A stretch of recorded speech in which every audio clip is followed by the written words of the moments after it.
शरद पवार यांच्या आरक्षणाबाबतच्या सल्ल्यावर जरांगेंनी प्रतिक्रिया दिली. पवार काय म्हणतात त्यापेक्षा माझं मन आणि नियत काय सांगते ते महत्त्वाचे आहे.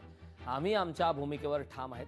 परिणाम काहीही झाले तरी हरकत नाही. विधानसभेत यांना पाडायचं म्हणजे पाडायचं असा निर्धार आता जरांगे पाटील यांनी केला. आरक्षणाबाबत भूमिकेची जबाबदारी दोघांची आहे, मात्र दोघेही बोलत नाहीत असा टोला जरांगेंनी लगावलाय. दरम्यान जरांगे भुजबळ हाकेंना एकत्र बसून सामूहिक निर्णय घ्या असा सल्ला शरद पवार यांनी सरकारला दिला होता. तिघांनाही सरकारनं एकत्र आणून चर्चा घडवावी असं पवार कालच्या पत्रकार परिषदेत म्हटले होते. सरकारने जो डायलॉग करायला पाहिजे तो केला नाही.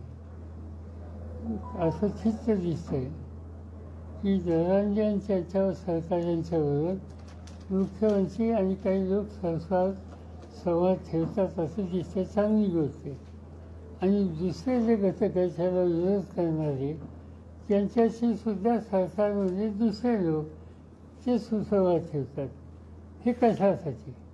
गव्हर्नमेंट म्हणून त्यांनी सगळ्यांना विश्वासात घ्यावं ना. आम्ही त्यांना असं सुचवलं की तुम्ही जरांगेंना बोलवा, त्यांच्या सहकार्यांना बोलवा, त्याच्यानंतर ओबीसीच्या संबंधीचा आग्रह धरणारे छगन भुजबळ असतील, हाके ना, ते आणि त्यांचे सहकारी त्यांना बोलवा. आणि आमच्यासारख्या लोकांची काही उपयुक्तता असेल तर त्यांनाही बोलवा.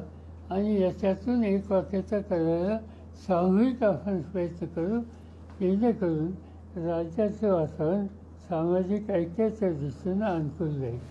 माझं म्हणणं आहे, हे पळवाट आहेत. तुम्ही राजकीय पक्ष आहात, मुख्यमंत्रीपद भोगलेलं आहे. डेअरिंग पाहिजे, समाजाच्या हिताचं काही आहे त्याचा निर्णय घेण्याचा. ते काय म्हणते त्यापेक्षा माझं मन, माझी नियत, माझे विचार काय सांगतात, माझे संस्कार काय सांगतात ते माझ्यासाठी महत्त्वाचं.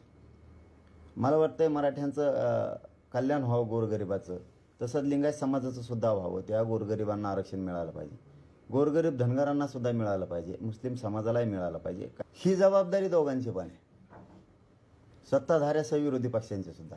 हे जसे बोलत नाहीत तसे ते पण बोलत नाहीत, किंवा ते बोलत नाहीत तसे हे बोलत नाहीत. हे फक्त त्यांना बैठकीला बोलवते तर ते यांना बोलवते, त्यांच्यात कोणीच नाही. आम्ही आमच्या भूमिकेवर ठाम आहेत आणि आमची भूमिका आम्ही स्पष्टपणा लावून धरणार आहेत. मग परिणाम काही झाले तरी त्याची चिंता मी करणार नाही. मनोज जरांगे यांनी मागणी केली, शरद पवार साहेबांनी ओबीसीतना आरक्षण द्यावं का या संदर्भात भूमिका स्पष्ट करावी. मनोज जरांगेंनी अशीही मागणी केली की काँग्रेस असेल, उद्धवजी ठाकरे साहेब असतील किंवा महाविकास आघाडीनं ओबीसीतना आरक्षण देण्यासंदर्भात आपली काय भूमिका आहे ते सांगावं. माझी विनंती आहे की जे जरांगेंनी या ठिकाणी सांगितले, मागणी केली, अपेक्षा व्यक्त केल्यात त्या संदर्भामध्ये त्या ठिकाणी विरोधी पक्षाच्या सर्व पक्षांनी भूमिका स्पष्ट करावी. आदरणीय शरद पवार साहेबांनी मराठा आरक्षणाबाबत भूमिका मांडताना असं सांगितलं की सरकार, विरोधी पक्ष, ओबीसीतले भुजबळ, हाके, तत्सम नेते आणि मराठा समाजाचे जरांगे साहेब आणि त्यांचे सहकारी यांनी खुली चर्चा करावी आणि त्यामध्ये या मराठा आरक्षणाच्या प्रश्नावर तोडगा काढावा.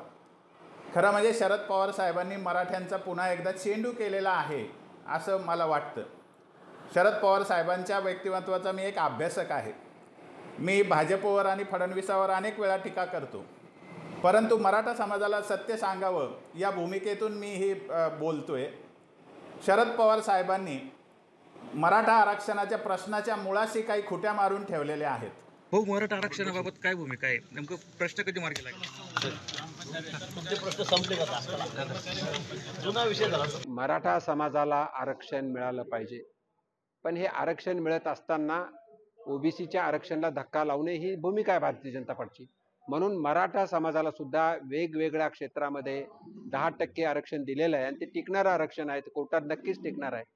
म्हणून मराठा समाज असो, ओबीसी असो असा भेदभाव न करता जो मागासलेला आहे त्यांना आरक्षण मिळालं पाहिजे, त्यांचाही विकास झाला पाहिजे, ही भाजपची भूमिका आहे. आणि प्रकाशजी आंबेडकर जे म्हणतात ते नाटक आहे, त्या विधानाशी मी सहमत नाही. लोकशाही मराठी ऐका, पहा, जागरूक रहा.